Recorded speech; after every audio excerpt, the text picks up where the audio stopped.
sana po ay wag i-connect ang mga voting machines sa internet. Ito po ang dahilan. Kasi po, ang kahit na sinong tao na may physical access sa mga makina ay pwedeng baguhin ang source code ng makina. Marami nagtatanong doon kay attorney, anong pangalan ni attorney Respicio? Jeril Respicio. Alam mo ninyo, hindi ko nalalaman talaga kung siya inaresto at kung yan ay related doon sa ikinaso sa kanya ng COMELEC. But again, ang aking personal na pananaw, hindi po siya dapat kinasuhan ng unlawful utterance sapagkat malinaw po dalawa ang pwede niyang gawing sandigan, yung Article 3, Section 4 na sinasabi nga meron tayong karapatan, yung freedom of speech and of expression.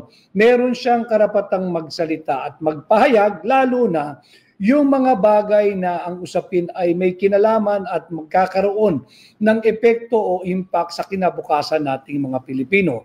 Bukod po dyan, meron ding Article 3, Section 7. So isang article, Article 3, yung sa Section 4, tingnan din po niyo yung Article 3, Section 7.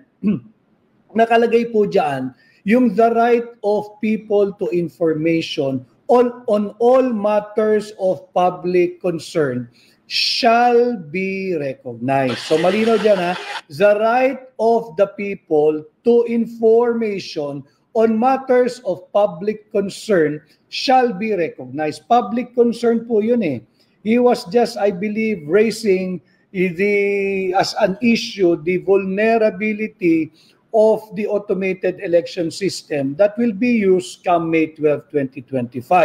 And I think he's speaking not just as a candidate, but as a lawyer who is an advocate. And I think he is advocating for a free, transparent, credible, and accurate election pagdating po ng May 12. So wala pong masama sa kanyang ginawa. Kung titingnan po ninyo, yung article, yung section 1 po ng RA 9369, malinaw din po doon, nakasaad po doon yung sa Declaration of Policy.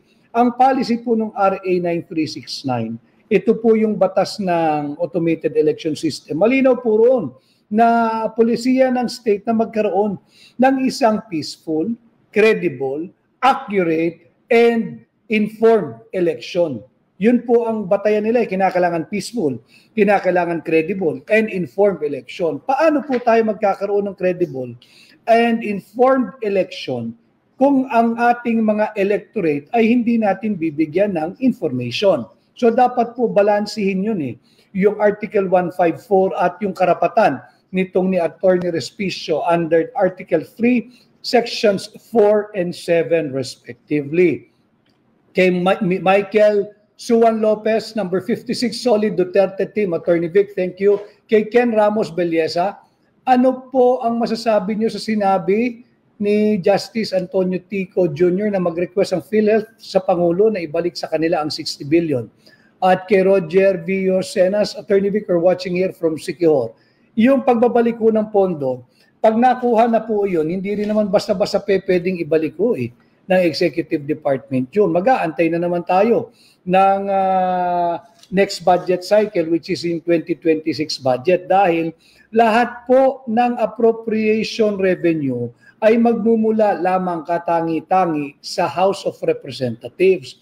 Wala pong kapangyarihan ang judiciary, wala pong kapangyarihan ang executive department na mag-appropriate o magpanukala o maggawa ng isang appropriation bill o revenue bill. Tanging Kongreso lamang. So, tingnan natin, mahirap nating pangunahan ang magiging desisyon ng Korte Suprema sa kasong ito. Hello, magandang gabi sa iyo, Antay-Kabataan Antay-Kabataan Party List. Attorney, natatawa lang kasi ako sa sinasabi nila na kiniklaim daw yung Palawan. Bakit nila kiniklaim yung Palawan kung territory ng Pilipinas yun? Sino nag-claim? Yung sinasabi nila China daw, bakit i-claim ng China yung Palawan? Masalimuot talaga yung usapin ng South China Sea. Ang sinasabi nga dyan, although sinabi na ng UNCLOS, sorry, ang naging decision po ng arbitral tribunal, yung UNCLOS, ay invalid yung China 9-dash line. Hindi daw po valid yan at marami ring naging violation o transgressions ang bansang China pagdating sa Philippines Exclusive Economic Zone. Pero hindi po na-desisyonan yung ating kiskisan o di pagkakaunawaan o yung issue ng angkinan ng teritoryo dyan sa South China Sea dahil wala pong authority, walang jurisdiction at walang kapangyarihan ang UNCLOS na magdesisyon pagdating po sa soberanya o sa territory. Yan po yung istorya dyan. Baka ang sinasabi po nyo, pinawalang visa po ng UNCLOS, sinabi ng UNCLOS invalid. Yung China 9-dash line rule, invalid po iyan. Bukas pa lamang yung preliminary conference at yung mga abogado ay naghahanda para sa oral argument ng April 1. But thank you for your knowledge and interest sa kasong ito, Gab. Ipagpatuloy mo dahil ang usaping budget ay pera nating mga Pilipino. At bago tayo magpunta kay Kuya Bay, pakita ko lang ho ito kasi ang daming nangyayari. Kagaya po yung nasa Manila Times po, nakita ko, may nagpadala sa akin, yung isang sulat dito.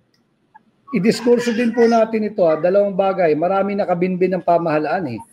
Sinulat po ng Manila Times na yung bata po na nakidnap was not rescued. The teen was not rescued. Ito po yung title niya. Apparently, nagkakaiba-iba ho yung storya. Pinalabas na ito ay na-rescue, produkto ng isang hot pursuit operation ng mga operatiba ng PNP, particular ang anti-kidnapping group. At nagresulta nga na binitawan di umano nung mga 22 suspects yung bata at na-rescue. Subalit may lumalabas ngayon dito sa pahayagang Manila Times na sinulat ni Franco Jose Baronia na ang title niya, Teen Was Not Rescued, according to report.